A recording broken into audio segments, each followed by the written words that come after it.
We did it, Blake. We actually made it through one of the few weekends out of the year where we don't have any UFC fights. It was a struggle. I had no idea what to do with my life on Saturday night. I actually had to find something to do instead of just watching fights. Were you able to make it through okay? It wasn't the most enjoyable of Saturdays that I've had, but I did survive. I'm here talking to you now, so we're doing all right. Right then, for all those listening, you survived too, so big congrats to you guys. But even though we didn't have a card on Saturday, still plenty of stuff to talk to. A lot of stuff has come up since the last time we were able to sit down with all of you with a bunch of new fights that are super nice and I'm super excited about. The new tough season was announced and we have the coaches. It doesn't look like we're actually going to get the super fight against Francis Ngannou in John Jones. So we'll talk a little bit more about that situation. Former bantamweight champion Miesha Tate is going to return, and is she going to be the one that could finally maybe breathe on the man Nunes? I guess we'll see. And then we're going to look ahead to UFC Vegas 23, drop Blake's bangers, and a talk of fighter that lost his finger. But luckily, they found it. But of course, I'm your host, Ross Allen, joined alongside by UFC correspondent Blake Campbell. And Blake, are you ready to get into things? Oh yeah, absolutely. Every time, right? Every time. But before we get into the first part of the show, just want to say thank you to our sponsor, SCG Subs. So, of course, man, all of us, we kind of feel down sometimes. We need that little bit of energy boost, whether it be workouts, whether it be doing something pre-show like this, long day of work, long day at school. So, luckily, thank God, almost done with college, but still got that. Blake, sometimes you have a long day at work, and we need a little pick-me-ups, and you were able to get a pick-me-up before one of your soccer games this weekend. I was able to get a pick-me-up before my gym, and that's all thanks to SCG Sups. And this is some really nice powder that will get you energized. Nothing like that John Jones kind of stuff, because you drink this, you don't put the stuff in your nose. I but mean, you be can if you want. you can if you want. I mean, hey, not gonna lie, I did have a couple offensive lineman buddies back in college where they'd store pre-workout. So you do you. I don't recommend it, but you do you. But with a couple of flavors like wild haze and swamp juice, man, they're a brand new energy drink, and you should be incorporating this into your pre-game ritual. So it's a great tasting mix that gives you all the fuel, focus, and insanity that you need without any of the jitters and no crash.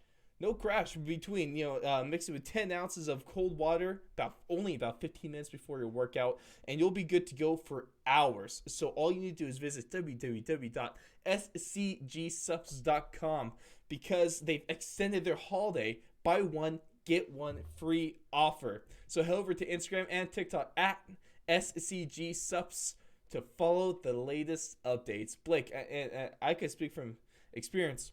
I PR'd in my squat when after I took this, so I think there's something to it.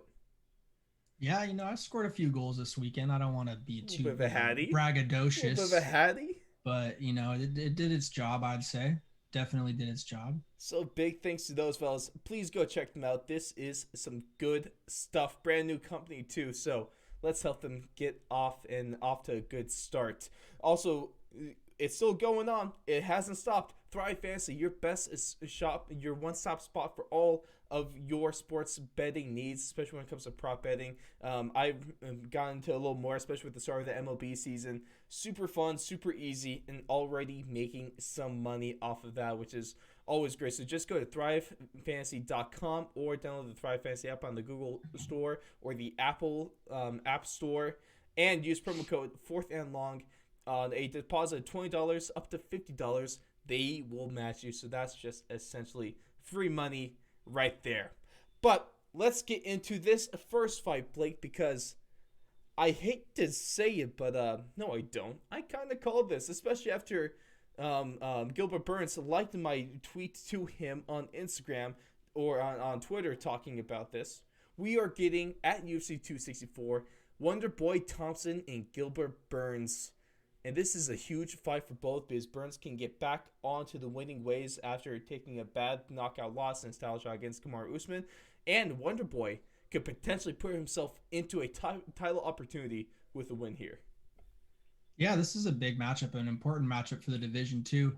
It kind of clears up the waters underneath the title picture. You kind of got, well, I mean, I don't know. It's still a little tough. The only thing that Wonder Boy really has riding for him is the fact that he hasn't faced the champion yet. So if he can beat if he can beat Burns, in impressive fashion, or even just beat him handily, he's probably going to have a solid call for that title shot. Mm-hmm. Well, you still got Leon Edwards out there though, so that's the only, I'd say Leon and Colby are his only other, options to get passed up by. You had Colby by. coming out and declaring himself. No, the UFC hasn't said anything, but he declared himself the backup for this title fight, which is it's fair. I mean, yeah, I think why not? Who else? He deserves it, and just in case something funky happens, it's good to have him there as backup. Yeah, man. So I'm super excited for this, just because a stylistic, kind of matchup right here is super cool. And we all know it's always been said, but Stephen Thompson is a weird matchup for pretty much anyone, just because of his weird karate style, using a crap ton of kicks.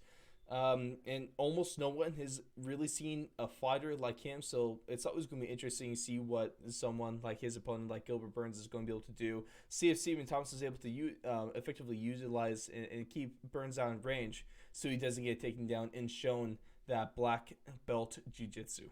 I think what's also really interesting too about this is the fact that I kind of tie Woodley's career and Wonder Boy's career together a little bit, just because they were matched up so often. It seems like back in the day, I want to say it was like the 2017, 2018 days. It seemed like they were fighting each other every weekend. It's kind of crazy to me that Woodley's on his way out. I'm pretty sure, I don't know if it's been officially announced, but he should be getting cut. Well, I don't know if he's going to get cut. I think he just ran out of finished his fights. So he's not going to get re-signed. He's just not going to get re-signed. He finished 4 fights. So yeah, it's just crazy to me. They're pretty much the same age almost. I think Wonder Boy might be a year or two younger, but Wonder Boy's still out there putting on great performances against studs.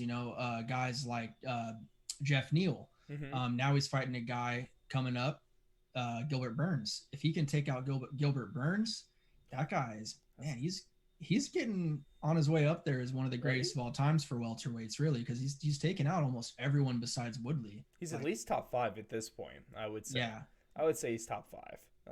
Welterweights. Just looking at his resume, it's so impressive, just the way that he can figure out how to beat these guys. He's such a smart guy. It's super impressive. Yeah, exactly. He knows what he's great at, and he uses that to his advantage, and he sticks to his game plan. He's so disciplined. Man, I think that's why he does so well. And I'd be lying. I really want to see this matchup with Kamaru Usman, at least eventually. Because I just want to see how it plays out. It'd be cool. It'd be cool to see who cracks the code. Like is Wonder Boy going to be able to use his length and his reach and his karate, or is Usman going to get in there and snip some crotches a little bit and just bust him up? Right. And you did mention Leon Edwards, who's currently the number 3 ranked fighter in that welterweight division, and he has his next fight. And no, it's not the rematch with Bilal Muhammad, which we really could argue that we should have done that, but instead we still get a really interesting fight because he's taking on the returning Nate Diaz at UFC 262, a card of UFC 262 that's shaping up to be almost hands down card of the year, at least better than UFC 259. Even with the 3 title shots, it doesn't matter. This card's looking fantastic. Diaz opens up with a plus 330 underdog. Blake, give me your thoughts on this fight, and also, does the Stockton Slapper have a legit chance in this one? I mean, I think when you're at this high of a level, everyone has a chance all the time. Is it a big chance? Man, looking at Leon and just the fights that Nate's gotten into some trouble with, like Rory McDonald for one. That's the fight that it seems like everyone's kind of going back to kind of compare this matchup with. And I think it's a decent comparison because, I mean, Rory is in a lot of ways similar to Leon. He's well-rounded. He has good striking. He has solid wrestling. He can be able to, he can control you against the cage. His grappling is phenomenal. His clinching is phenomenal. So, I mean, it's not And not to mention, he's a legitimate welterweight. Yeah. Like, he cuts to make weight. So, he's not fighting a small guy. He's not fighting a McGregor. He's not fighting a lightweight. So it's going to be interesting. I don't really know what to expect from Nate, just because you only see him fight, here and there every so often. But I mean, I can expect a phenomenal fight. That's the one thing, is it's going to be entertaining. He may lose, but he's going to lose in an entertaining way. So you just know it's going to be worth, whatever the pay-per-view price is nowadays. I don't know. So it's going to be worth it, man. Yeah. It's going to be worth it. I obviously, I'm thinking Leon's going to get the dub. I think that's what and just judging by the betting line that's coming out, I think that's what the majority of people are thinking. Just because he's got a fresher body of work out there. He's more active most of the time, except for obviously the past little bit. So who knows, man? Now I'm kind of talking myself out of it. Now I'm kind of talking in circles, but yeah, it's going to be a really good matchup. I think anytime Nate fights, I get so excited because he just brings a show with him anywhere he goes. Just give me the press conference. I don't even care about the fight. I just want the press conference with this one. Just give me more Nate content, man. He's awesome. I mean, remember when was it? Wednesday or Thursday? Twitter was just going crazy. Yes. Oh my God, dude. He gave us like hours of entertainment. It was like a lot. Him and Connor one day, and then Dustin Poirier had time the next day. It was just John Jones and freaking Dana White working together on April Fools. Oh, that was fantastic. God, that sucked. Oh, I got. I was so yeah. I didn't think Dana White would joke about that. I didn't think Dana White would play games with John Jones. But hey, here we are. I think this is going to be a really fun one, just for the entertainment value. Of course, Nate Diaz has a bigger chance than I think most people are giving him credit for. And then also, you always had to go back to Nate versus Connor 1. Dude, did you see? So there's this crazy ass on Instagram. He's like, all right, imagine this. Nate Diaz beats Leon Edwards. Right? Yep. Title shot. Yep. Jorge and Usman fight. Jorge beats Usman. Never gonna happen. Jorge beats Usman. BMF rematch for the title, right? So BMF and the welterweight titles on the line, right? And then the BMF unification. That's double champ. That's double champ fight. Double champ, right? And then get this. So Nate Diaz, we're going way in the future. Nate Diaz wins that fight, and then you have the trilogy with McGregor. And maybe the McGregor belt is built by then. So who knows? And there may be 3 belts on the line. The BMF, the McGregor belt, and the welterweight title. But yeah, that was like, shout out to I can't remember who that was, but that was the most ridiculous post I've seen all weekend, and I loved it. Because it just got my imagination. That's some John Jones level type of crackhead right there to really think about that. But we've all seen, I post them a lot because they're fantastic, but the Dana White load size memes, that would be a very, very large load from Dana White. That would be picture perfect. That's a payday and a half. That would just be like all my dreams come true. I can't even talk straight right now. Of course, just for the odds, I would even get Diaz versus Jorge for the title. That's probably I'll give it a plus 10,000 odds on that one. I think that's reasonable. Yeah, but fingers crossed, because I would love the hell out of that. That'd be sweet though, right? Yeah. That'd be so damn good. That would be. A man can dream. We could all dream, Blake. But once again, we're MMA fans, so we don't deserve anything good like that, because it never happens. Especially between the fight, the mini curse ones. The next fight is going to be Bilal Muhammad and Damian Maia, and that's taking place at UFC 263. And this is something where I see this is the fight. This is closer to what would have happened in the next step up for Bilal before he stepped in to fight against Leon Edwards. This is a little more realistic, and I like this matchup for him. I think this is just another good step up in competition, but one that's manageable. Definitely manageable. Yeah, he has to be safe, and he knows this. Everyone in the world. I mean, if you just go to the fight announcement, I think he even announced it on one of his. He was doing it on his Twitter as well, and you just go through the replies like, "Hey man, this guy's a grappler. This guy's Brazilian black belt." Okay, it's like he doesn't know. Just Google his name, and I'm pretty sure you'll find out very quick. Yeah, What you need to be aware of. I think Leon Edwards knows he's a grappler. Okay, guys. Bilal, come on, man. Thank you. My bad. Jeez, put some remember the name. I forgot the name. Remember the name, dude. How could you? How? God. I deserve to get leg kicked. I should get calf kicked for that one. I really. Hey, like Bilal Muhammad, feel free to come calf kick me one of these days, okay? Hey, careful what you wish for, man. Those are deadly. I think it's worth it. Look what happened to Sean O'Malley. Hey, shoot. If getting calf kicked by Bilal Muhammad meant like being able to at least meet and talk to him, I might take it. It's always good for the YouTube views. That's sweet. Yeah, that's sweet of you to say. Aww. I'm sure he would appreciate that. Love you, Bilal. Back to punching people in the face. Bilal Muhammad, I like this matchup a lot. Like you were saying, it's a good step up in the right direction for him. It's a decent test. It's a guy that's a savvy veteran who has some tricks up his sleeve, kind of like an Alexei Olenek, just a specialist almost, except maybe with a little more tricks in his bag in the grappling department. Not just the Ezekiel choke. When was that against Ben Askren? I think it might have been, because who did he fight after that? I think he got beat after that, right? No, I think that might have been the last fight. Well, shoot. Bilal, the last noticeable fight. Well, I say memorable, even though it was like on in American times. It's like 2. No, yeah. See, Gilbert Burns is the last guy that fought him. I knew it. Oh, that's March of 2020. Yeah, he got mauled. Dude, that Askren fight was hella long ago. That was in October of 2019. Jeez, that really is. Oh, Ben Askren, please.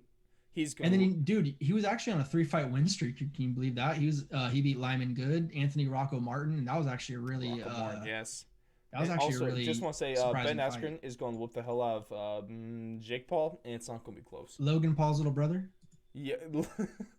Dude, Ben Askren murdered him in that panel. Murdered him. Yeah, if you haven't watched that press conference, it's if you just like cringeworthy stuff, it's pretty good. Dude, well, cringeworthy from Jake, but from Ben, Ben wasn't cringy. He's an underrated trash talker. Ben is an underrated trash talker. Yeah, I don't even know if he was talking trash necessarily. He was just being completely real. Well, yeah, and that's the best part. He was just kind of like, I felt like he was disciplining a kid that wasn't his kid, Well, he's old enough to be his dad. So he's going to get I really hope he delivers an ass whooping. I'm pretty confident. Me too. Now, let's talk a heavyweight fight. A huge step up in competition for Ciryl Gane, as he's going to be taking on Alexander Volkov at UFC Fight Night on June 26th. This is going to be another 5-round main event for Ciryl Gane. And this is a really solid step up in competition. And Rosenstruik was his last fight? Yes. Okay. And so I like this from a matchup. This is going to be a good test against a good veteran fighter in Volkov. Yeah, it's going to be a gnarly one, I think. It's not going. It's not making Ciryl, 5 rounds, so it doesn't matter. Yeah, he's got to find out how to get inside that range. Volkov, it seems he's really gotten confident as of lately with his striking. He's just been putting people away. Mm-hmm. So Cyryl's going to have to really, kind of.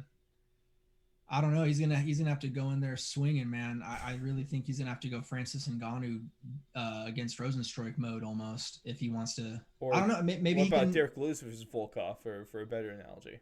That too, but this is a 5-round fight, right? Yeah. That was a 3-rounder. Yeah. So that was a 3-round. Both of those were 3-rounders. And Volkov has decent cardio, so and Ciryl is a bigger guy, so I don't know. I think it would probably benefit him to try and get him out early.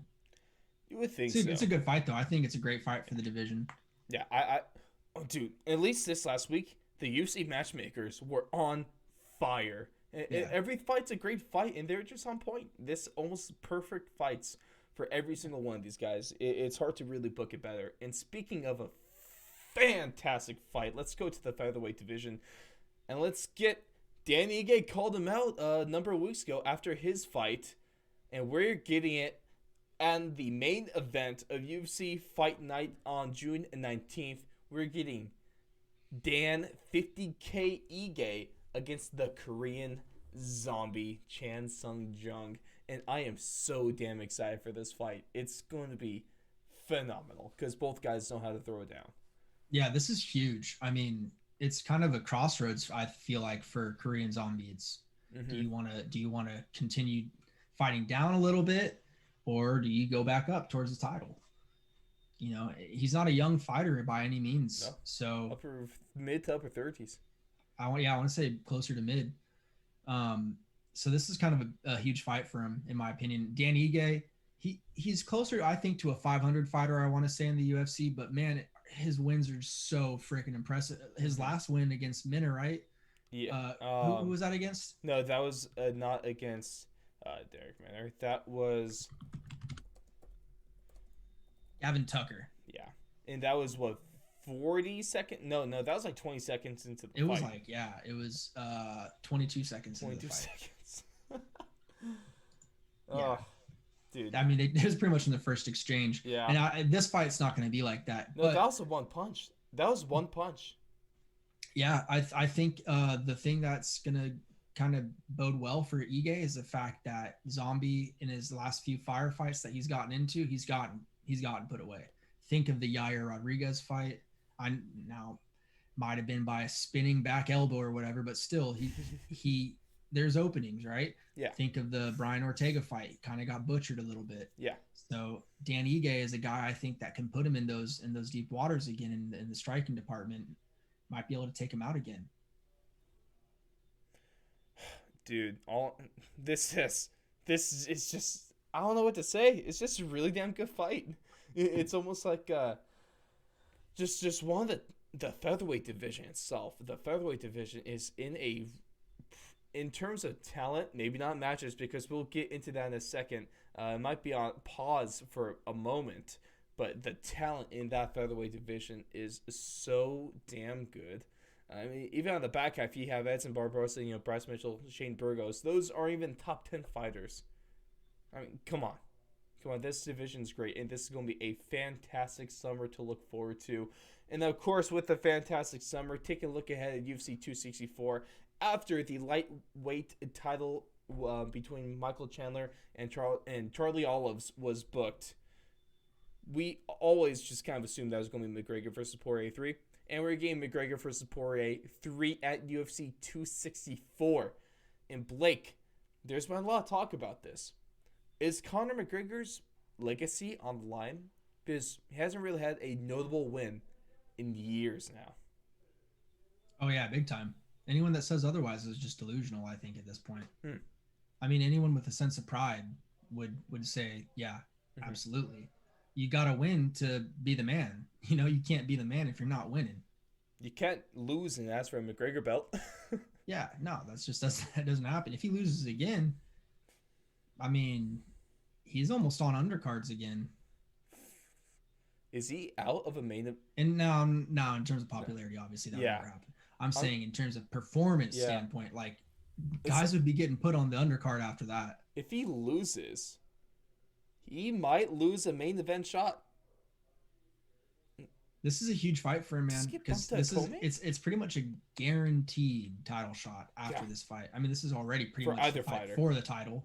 Yeah. But regardless, like, the belt is coming in the next fight as long as you win this fight. So we'll see. We'll see what the heck happens. There's a lot riding on the line on this one, man. Yeah. They had to be nervous, but both guys are looking good. Conor McGregor, there's a tweet that I forget who put out, but it was really stupid because they showed the picture of Dustin after a training session, after a practice. Yeah, I know exactly what you're talking about. Yeah, and then it showed a picture of Conor McGregor eating lunch with his wife on the beach. Yeah. And then they said, this is the reason why Conor had lost the last fights. Okay, I'm sure you can find a picture of Conor after training. Okay, he just that means nothing. Conor McGregor eating lunch at the beach. Who knows? He looks in great shape. He could have been done with his training for the day, or he could have been going the next day, or he could be having an off day. I think that was. Well, he's not even in fight camp right now, so why does it matter? Right. I think that was, fight camp's like 8 to 10 weeks. We're out. We're still past that right now. Way past that. So that was a tremendously stupid. We're about a month out from fight full 8 week. fight camp, I want to say. I think it's stupid. But at least we had a really cool crossover, in my opinion, because one of my favorite, most underrated sports is strongman. And so we had arguably the greatest strongman athlete of all time, Brian Shaw, was doing a little sparring with Dustin Poirier earlier over the weekend. So that was. Have you gotten the chance to see that? I haven't gotten a chance to watch it in depth now. Dustin Poirier is like what, 5'10", 5'10", let's say, like probably $170 walking around right now. Brian Shaw is 6'8", 400 pounds. So it was a little bit of a size discrepancy. It was really damn funny. I just want to throw it out there because if you haven't seen that, I highly recommend it because it was a lot of fun to watch. And then one of the last things that was put together, and what I was saying is why it might be bad for the featherweight division, but maybe good for us fans, is that we were supposed to get Alexander Volkanovski versus Brian Ortega back at UFC 260 in the co-main event. Of course, we didn't get that due to the whole fun disease going on right now. Alexander Volkanovski caught a little bit of the bug, so that fight was pushed back. We were hoping it was to be pushed back to like summer or something like that. Now it looks like it's going to be even longer because the tough coaches for this new season, the return of tough, is going to be Alexander Volkanovski and Brian Ortega. Of course, the way this works is that the coaches coach throughout the whole season, and then they fight at the end. So, probably not going to see this fight till like late fall. Yeah, I know it's not what everyone was looking forward to. I mean, I think everyone's first pick would have been, I think, Colby versus Jorge. But yes, hands down. But that didn't happen. That didn't materialize. And now, the more I've thought about it, the more I think we could get sneakily surprised with Volk and Brian Ortega. Because Brian Ortega, he's been in the limelight now for probably 4-ish years now. Mm-hmm. He's been heavily in the limelight, like getting movie roles now. Like, you know, he's a good looking dude, so everyone wants to be friends with him. Commercials. Halle Berry wants to train with him, you know, like he just kind of has that it factor, right? Mm-hmm. So that's going to be good for the show. Volk, he's got the support of a nation, right? New Zealand, I think. Mm-hmm. So Australia. Is it Australia or I can't remember if it's New Zealand or Australia. It's Australia. Right. You sure? Right, you got me questioning myself now. It's Australia. Let's just make sure. Yeah, it's Australian. It's Australian. But he trains. Does he train with? He trains with City.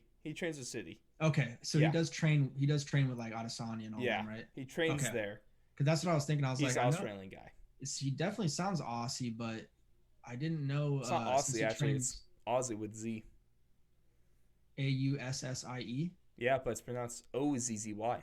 Are you just trying to correct a guy that knows what he's talking about out here? Nope, or are you I'm just trying to... Hey, Blake, who's the one that is Yeah, who's the Suck My Pick title?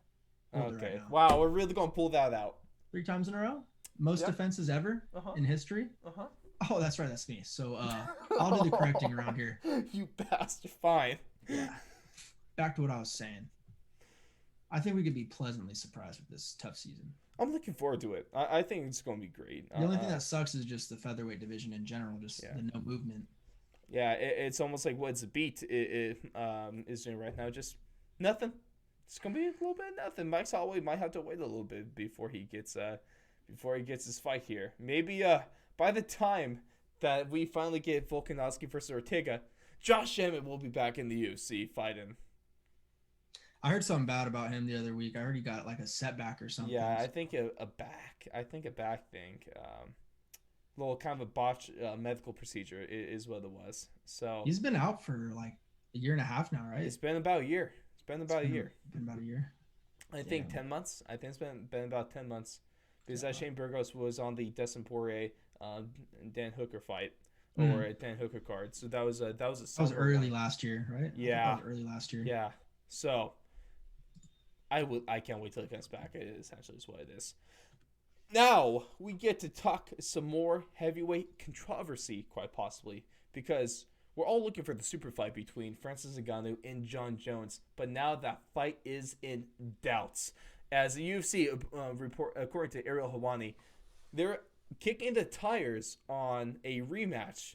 Of course, technically it's a rematch. We all like to pretend that the first fight didn't happen, but between Francis Ngannou and Derek Lewis. And it's been interesting because John Jones put out a tweet saying that he's not looking to accept anywhere between 8 to 10 million fights. He thinks he's worth, or dollars, he's worth more than that for this fight, which I could totally see the argument for. And then you had Derek Lewis, just always knowing what to say. He goes out and tweets, "I'd do this for 8 million, shit." And so, fantastic. That's really the best response right there.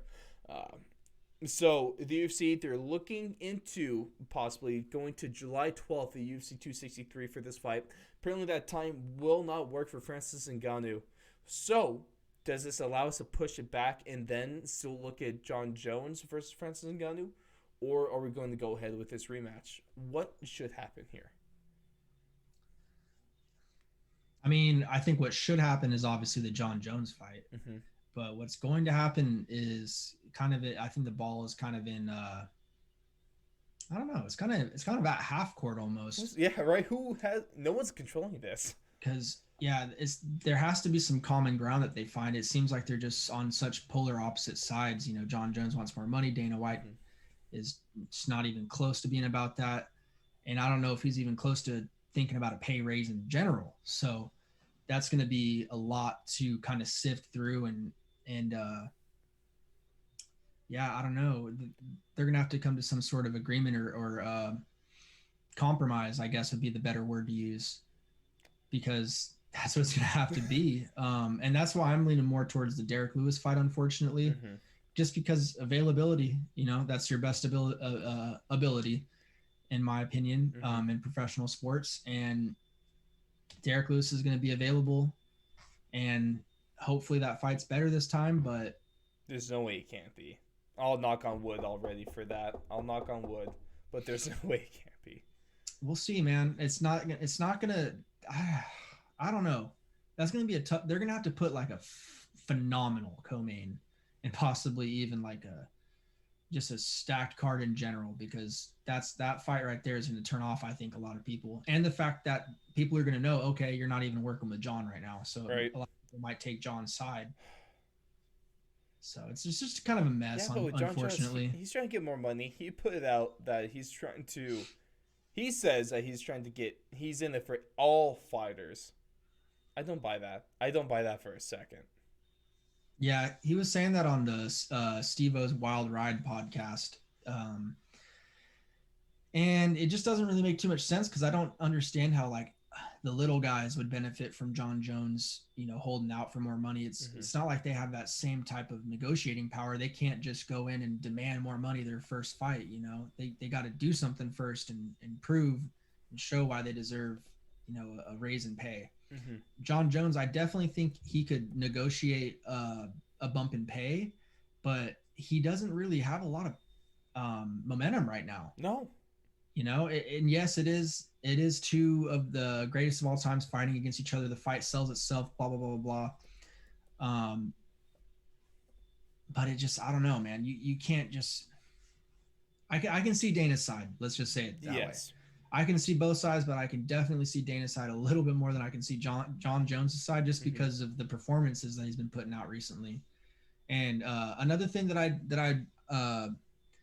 he's been saying too is, everyone has a bad night at work.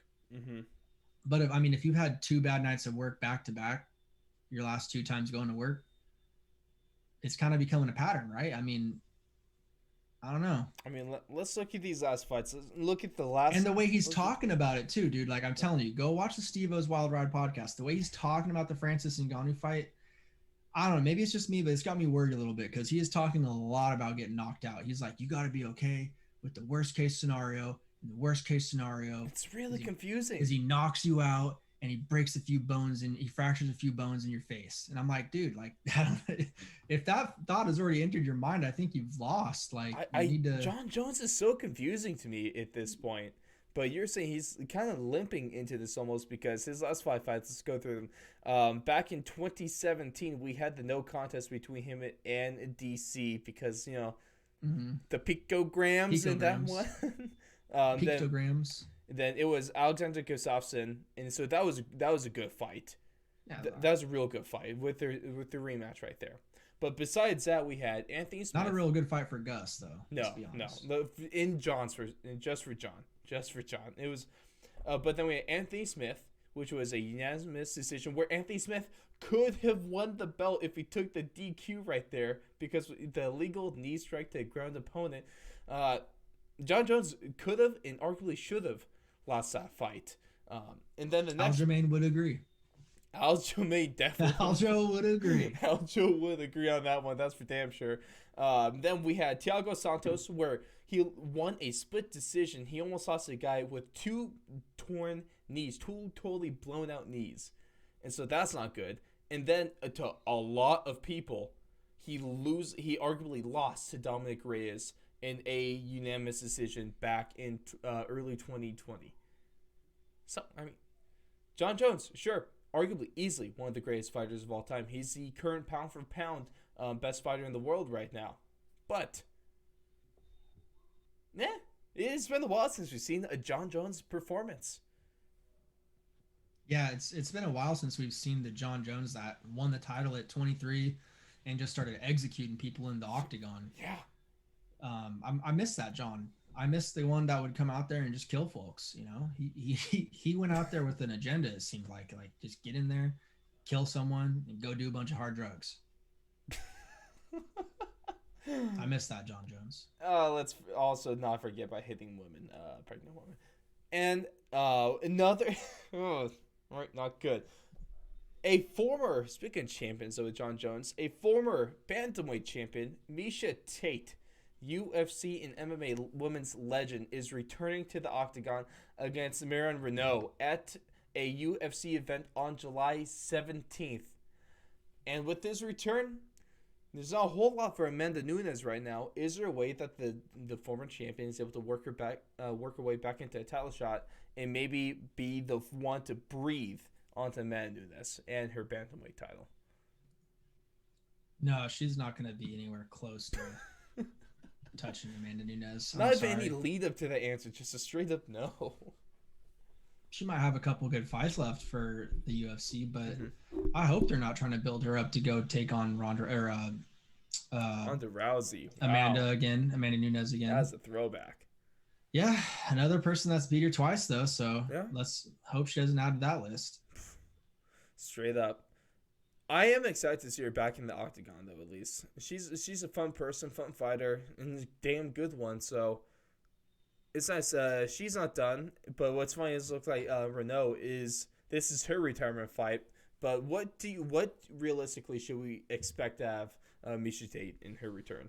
A long kind of career left, or just maybe get a couple fights, maybe a third? I think a few fights, maybe. It just depends what she wants. I haven't really seen too much media with her since the whole announcements come out, so I don't really have a good feel for what she's trying to accomplish. But I mean, based on what I've seen, and Amanda has only gotten exponentially better since the last time that they have fought. Yeah. I just don't like the looks of that or the sound of it at all. So, I mean, if she wants to just go in there and fight, yeah, that's fine. But if she's thinking she's going to be a title challenger, she must have done some ridiculous training somewhere with some type of unknown master, because I don't know how the heck she's going to catch up to Nunes. And it's no disrespect on Tate. It's just I'm that confident in Nunes. And I've already seen her beat the brakes off of her once. Yeah. So it's going to be interesting with her career, and let's see the pathway that she takes here this summer. Of course, we have to get that first fight done before I could really talk about anything else anyway. So we'll just wait and see on that one. And now to wrap things up on this show, let's talk one of the best parts about the week. We get Blake's bangers this time for UFC Vegas 23. This is a pretty solid fight night, in my opinion. So, Blake, give us your bangers. So we have 1, 2, 3, 4, 5, 6, 7, 8, 9, 15 fights, it looks like, if it doesn't get canceled. 6 on the main card and 9 on the prelims, starting at 9 a.m. on the Pacific Coast. So that's like Wow, that's real. That's real early. Right? Damn, on Saturday, dude. So the main card starts at 12. Ooh, that's kind Mountain of time tough. zone, baby, 1 o'clock. That's kind of perfect for you guys. Oh, it's pretty solid. I'm cool with some afternoon fights. Yeah, that's a little too early for me though, but whatever. Ooh, Uh, hey, but brunch and brawls. the thing, Ooh. so Blake's Bangers spot number one is going to be the first fight of the whole weekend, which is Sasha Palatnikov versus Impa Kasanaganoe. I don't know. I'm sorry. I tried. Yeah. But basically, the way that Ross explained it to me is Impa is the guy that got knocked out by Joaquin Buckley with the craziest knockout anyone's ever seen. Mm-hmm. And then Sasha Palatnikov with his debut. Right. Back in November of 2020, of course, we got a interview with him. Really solid one. One of my more favorite ones that we've done. To breaking down that fight and his Isn't journey. He from Hong Kong? The first UFC fighter from Hong Kong, really representing there, and he's multi. He's been everywhere between, Hong Kong, Russia, Canada, the U.S. He's been everywhere, and he goes in his first fight. The first, I believe he's a short notice kind of fight too with that one. And he just goes out and he gets a 5 of the night bonus after getting a TKO in the third round. Nothing huge right there. Nothing too out of the ordinary. This guy's a fantastic fighter, and I'm really looking forward to seeing what he can do in his next fight because, of course, that was his first and only UFC fight. So I am super excited to finally see him back in the octagon against Impa Kasanaganoe, who is at least before getting stopped in his tracks, he was on a sharp trajectory. He's a really good fighter. He was undefeated before coming into the UFC. Exactly. In his first fight, he beat Maki Pitolo. And he beat him. So two guys with really good-looking careers at this point. They're meeting at this pathway early at this crossroads. So it's going to be really interesting to see who's able to come away from this one. I'm super excited for this. What hell of a way to start off the card. That's for sure. And with the second fight of Blake's Bangers, we're going to keep the, kind of the theme going with the first fight of the main card, which is Mike Perry versus Daniel Rodriguez, a welterweight bout. Can't go wrong with Mike Perry, huh? Let's see if he makes weight, though.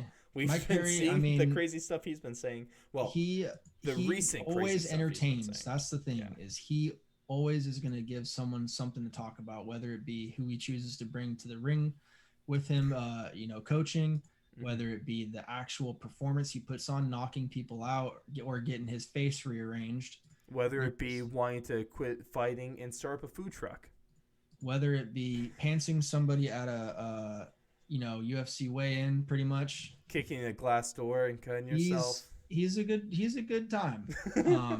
So I'm very, very confident in picking him as number 2 out of the 3 Blake's Bangers for this weekend. And for my final spot, remember we always try to stay away from the main event if we can. And I think there's enough fights on this card that I'm very confident with going with the co-main. I know it's not too far off from the main, but still. Arnold Allen versus Sadiq Youssef. I think this is a really good, really, really sneaky good fight. Like, I don't think that these guys are on too many people's radars right now. Unfortunately. Arnold Allen, he just kind of takes care of business. He's got, I think, 3 decision wins in a row and then a submission before that. So he's God knows his win streak before. I don't know it off the top of my head. Sadiq Youssef, a guy that's it was a lot. Yeah. Sadiq Youssef, a guy who fought Andre Fili, really close fight. Arguably thought he lost it. So I mean, I'm looking forward to seeing more out of this guy. Because I mean, the dude looks like a freaking animal. I mean, chiseled, bro. Chiseled. Like, he's a Greek god. So he has the athletic tools, but let's see, can he put it all together? Who's going to come out on top on this one? I expect there to be fireworks. I think they're both predominantly strikers. So it should be an entertaining bout, I think. I'd also like to throw out a couple more names between Mackenzie Dern who's looking to make a statement. She's number 10 right now in the women's flyweight division, looking to make a statement against the number 5 ranked fighter, Anita Ansaroff. And also, Kyle Dawkins, younger brother of Chris Dawkins, the guy that I said is going to be a top 5 UFC heavyweight by this time next year. And Kyle Dawkins, he's trying to make some noise in that middleweight division. Of course, 10-1. But he's also going up against an undefeated fighter, so that's going to be a tough contest right there. And, of course, the always smiling Sam Alvey, he's going to be taking on a recent UFC guy, Julian Marquez, of course, the guy is famous for calling out and putting on the absolute power move on Miley Cyrus. So I'm looking forward to that stuff. And let's talk the main event, though, because this isn't the main event we were supposed to be getting. It was supposed to be the European Championship on the line in the fight between Marvin Vettori and Darren Till. But, of course, Darren Till suffering a broken collarbone in training. Can't wait till he's back. Kevin Holland. Who else but Kevin Holland steps in? And he said that he's going to be a quieter Kevin Holland for this one, Blake. So, do you believe that? And what do you expect coming to this main event? And is it going to be closer than I think it is going to be? We'll see. I mean, the blueprint's kind of already been laid out, and pretty recently too, for Big Mouth. So it's going to be a tough one, I think, for him. But he's got size. I mean, just looking at the tail of the tape, he's got quite a reach advantage, 81 inches to 74 inches. It's just going to be, can he stay on the ground? Can he stay on the feet? Marvin Vettori, black belt in BJJ. He's a ground specialist. And Vettori is a big dude. Like I feel like once he gets a hold of you, he's probably very similar to Brunson. He's just going to be strong. Brunson. He's going to be a strong guy. Yeah. So we'll see, man. I don't think it's a great matchup for him, but the way that he knocked out Jacare, anything can happen with this guy. Mm-hmm. So, and he's the way that like his Ariel Helwani interview that he did, I think yesterday, I want to say it was yesterday. Mm-hmm. Just awesome. I mean, he's just such a good dude. Yeah. You can tell he's very self-aware, and that's something that I think everyone should appreciate. Mm-hmm. Just because the fact that he can go ahead and like look at his past performances and say, you know what, yeah, I talked way too much in that fight. I'm gonna try and listen to my coaches this time. Whatever's going to happen is going to happen. I already know what I need to work on. I know I'm not going to be able to work on it before this fight, but I'm still going to go out there and give it my best shot. And I appreciate hearing that from him. Mm-hmm. But this is the fight game, man. Anything can happen. You never know. You could get a big toe to the back of your freaking kneecap, and then you get drop foot like Sean O'Malley, and then you lose. So, for those on audio, Blake just repped his Sugar Sean shirt. Say that 3 times fast. Sugar Sean shirt, Sugar Sean shirt, Sugar Sean shirt. At a kid. That's why we pay you the big bucks. Do I get some extra monies for that? Yes. All right. Well, I mean, that pretty much does it for me, though. I don't really have too much else to say about that fight. I'm looking forward to it. Well, it's tough. We're gonna find out real soon. Marvin Vettori should win this, but if Kevin Holland wins this, he's right back into that top. Well, Kevin even said that he's like, I'm going in there with no pressure. Yeah. I mean, I didn't have a great performance. He's not supposed to win this fight.